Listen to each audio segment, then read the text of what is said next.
السلام علیکم ورحمۃ اللہ وبرکاتہ۔ میں حافظ محمد عرفان عثمان آپ کی خدمت میں حاضر ہوں۔ آج ہم انشاءاللہ عز و جل پڑھیں گے تختی نمبر 8 مد و لین کا سبق نمبر 7۔ تو یہاں تک ہم نے سیدھا یہاں تک پڑھنے کے بعد ہم دوبارہ یہاں سے شروع ہو رہے ہیں۔ تو میں اس کی ہدایات جو ہیں اس میں تھوڑا سا آپ کو بتاتا چلوں۔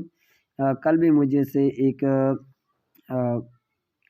ہمارے محلے کا پڑوسی ہے، وہ ویڈیوز دیکھتا ہے، تو اس نے مجھ سے یہ بات کہی ہے کہ قاری صاحب واو الف یا یہ تینوں حروف مدہ آپ بتاتے ہیں، ہر بار اس تختی کو آپ نے شروع کیا ہے، تو میں بھی بچوں کو آپ کی ویڈیوز دیکھ کے پڑھا رہا ہوں اپنے بچوں کو۔ تو اس نے کہا ہے کہ ہر واو الف اور یا یہ تینوں ہر بار حروف مدہ ہوتے ہیں یا کچھ اور بھی ہیں؟ تو نہیں میرے پیارے بھائی، واو الف یا یہ تینوں حروف مدہ کہلاتے ہیں اگر، یہ اگر کا لفظ جو ہے تو ایسا سمجھیں یہ انہوں نے شرط رکھ دی ہے، یہ انہوں نے شرط رکھ دی ہے اگر الف سے پہلے زبر ہو، الف سے پہلے زبر ہوگی، جیسے یہ یہاں پہ دیکھیں آپ، الف سے پہلے زبر ہے تو یہ حروف مدہ ہے۔ یا ساکنہ سے پہلے زیر ہو، یہ دیکھیں یا ہے اوپر جزم لگی ہوئی ہے، یہ یا ساکنہ ہے، جس یا کے اوپر جزم آ جاتی ہے وہ ساکنہ ہو جاتی ہے، تو یہ زیر ہے۔ اور واو ساکنہ سے پہلے پیش ہو تو واو یہ ساکنہ اوپر جزم لگی ہوئی ہے پیچھے پیش ہے، تو پھر زبر کے ساتھ الف شرط، الف کے ساتھ زبر شرط ہے، واو کے ساتھ پیش شرط ہے، یا کے ساتھ زیر شرط ہے۔ جب یہ تینوں چیزوں آپ کو پاس ہوں گی تو پھر یہ حروف مدہ کہلاتے ہیں۔ یہ پڑھا کیسے جاتا ہے؟ یہ حروف ایک الف کے برابر کھینچ کر پڑھے جاتے ہیں، یہ حروف ایک الف کے برابر کھینچ کر پڑھے جاتے ہیں۔ تو یہ میرے پیارے بھائی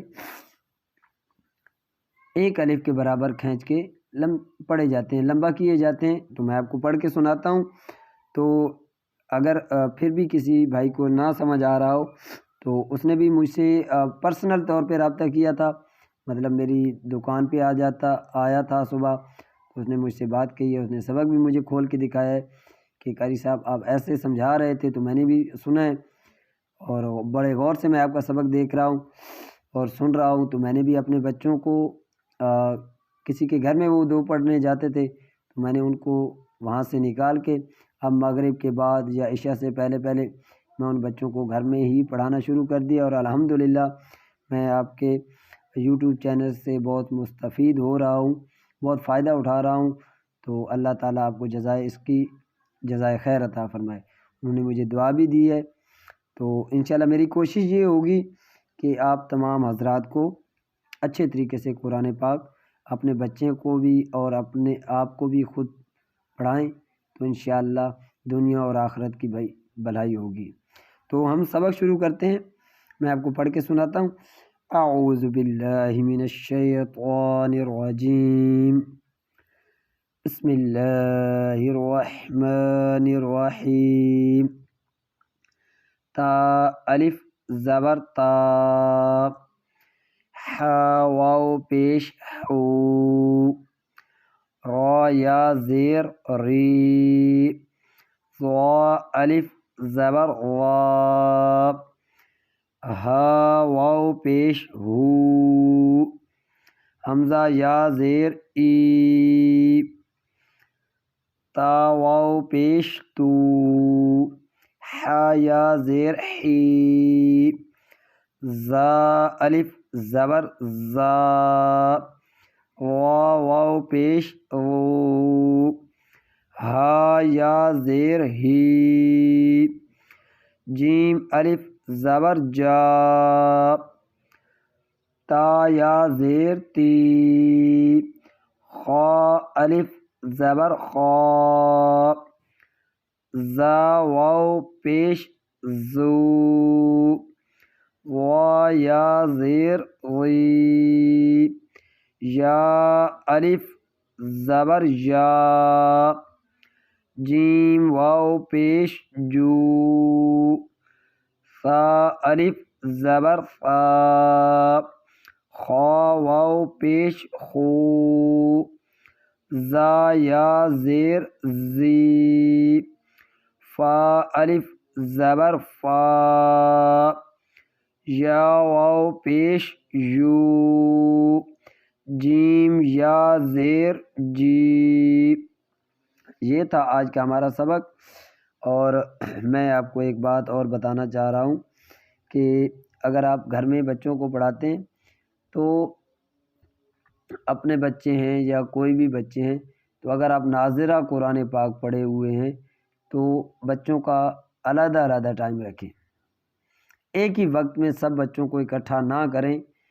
جو عورتیں اکثر گھر میں پڑھاتی ہیں تو ان سے زیادہ مسٹیک ہوتی ہیں، تو ہمارے محلے میں بھی ہیں اور ہمارے علاقے میں بھی ہیں، کیونکہ میں ایک دیہی علاقے سے بلونگ کرتا ہوں، ایک دیہی علاقے میں رہنے والا ہوں، تو میں نے یہاں کا جائزہ بھی لیا ہے سب بچوں کا تقریباً۔ تو کافی بچوں کا میں نے جہاں پہ بھی جاتا ہوں تو میری کوشش ہوتی ہے کہ ان کے بچوں کو سمجھایا جائے۔ میں نے پچھلے دنوں ایک کزن کے بچوں کو بھی سمجھایا ہے تو وہ بہت متاثر ہوئے ہیں، انہوں نے قاری صاحب سے جا کے بات بھی کی ہے کہ ہمارے بچے کو ایسا پڑھانا ہے۔ تو الحمدللہ ثم الحمدللہ میری کوشش ہوتی ہے کہ ہم تعلیم قرآن پاک کی تعلیم کو بہتر سے بہتر اچھے طریقے سے پڑھائیں۔ تو اگر آپ ایک بچے کو پڑھا رہے ہیں تو میکسیمم آپ 15 منٹ رکھیں، لیکن 15 منٹ میں آپ نے توجہ کے ساتھ بچے کا سبق سننا ہے۔ توجہ کے ساتھ آپ بچے کا سبق سنیں گے تو انشاءاللہ بہت فائدہ ہوگا۔ اور یہ ایسا سمجھیں آپ 15 منٹ اس کو دے رہے ہیں، وہ آپ کو 15 منٹ نہیں دے رہا، وہ آپ اس کو 15 منٹ دے رہے ہیں۔ تو انشاءاللہ کم سے کم 15 سے 18 منتھ میں آپ ایزیلی بچے کو قرآن پاک پڑھا پائیں گے۔ اگر آپ کے پاس 2 بچے ہیں تو آپ اس کو 20 منٹ کر دیں، 25 منٹ کر دیں، اور کوشش کریں کہ اگر 3 بچے ہیں تو آدھا گھنٹہ بچے کو دیں، 3 بچے ہیں تو اس سے زیادہ بچے اپنے پاس نہ رکھیں۔ آدھے کے گھنٹے کے بعد ان 3 بچوں کی چھٹی کر دیں، پھر اگلے 3 بچوں کو آدھا گھنٹہ دیں۔ تو جب آپ، لیکن یہ خیال رکھنا ہے کہ آپ کی پوری توجہ بچوں کی طرف ہونی چاہیے۔ ارد گرد کا جو ماحول ہوتا ہے، بچے جب گھروں میں پڑھتے ہیں تو وہ ارد گرد ادھر ادھر دیکھتے رہتے ہیں، نئی چیزیں دیکھتے ہیں، کوئی پیچھے سے بولتا ہے تو اس کی توجہ ادھر چلی جاتی ہے۔ جب قاری حضرات کی، جو استاد حضرات ہیں، جو عورتیں پڑھاتی ہیں گھروں میں، ان کی توجہ جب بچوں کی طرف ہوگی تو بچہ ادھر ادھر نہیں دیکھے گا، وہ سبق کی طرف دھیان دے گا۔ تو یہ ہدایات جو ہیں خصوصاً جو گھروں میں بچوں کو پڑھاتے ہیں تو ان کے لیے ہیں کہ کائنڈلی آپ اپنے بچے کو یا دوسروں کے بچے پڑھنے آپ کے پاس آتے ہیں تو ان کو ایسا سیٹ اپ بنائیں کہ اگر آپ کے پاس 3 گھنٹے ہیں اور آپ کتنے بچے پڑھا رہے ہیں 15، تو آپ آدھا گھنٹہ 3 بچوں کے لیے کر لیں تو آپ کا آدھا گھنٹہ زیادہ لگے گا۔ 5 سٹیپ میں بچے پڑھیں گے لیکن وہ آدھا گھنٹہ 3 بچوں کے لیے پوری توجہ سے، تو انشاءاللہ 1 سال 15 منتھ اور 18 منتھ میں ایزیلی آپ کو بچے کو قرآن پاک پڑھا لیں گے۔ تو یہ تھا آج کا ہمارا سبق اور آج کی ہماری ہدایات۔ تو انشاءاللہ عز و جل کل ملتے ہیں۔ اوکے، اللہ حافظ، اپنا خیال رکھنا۔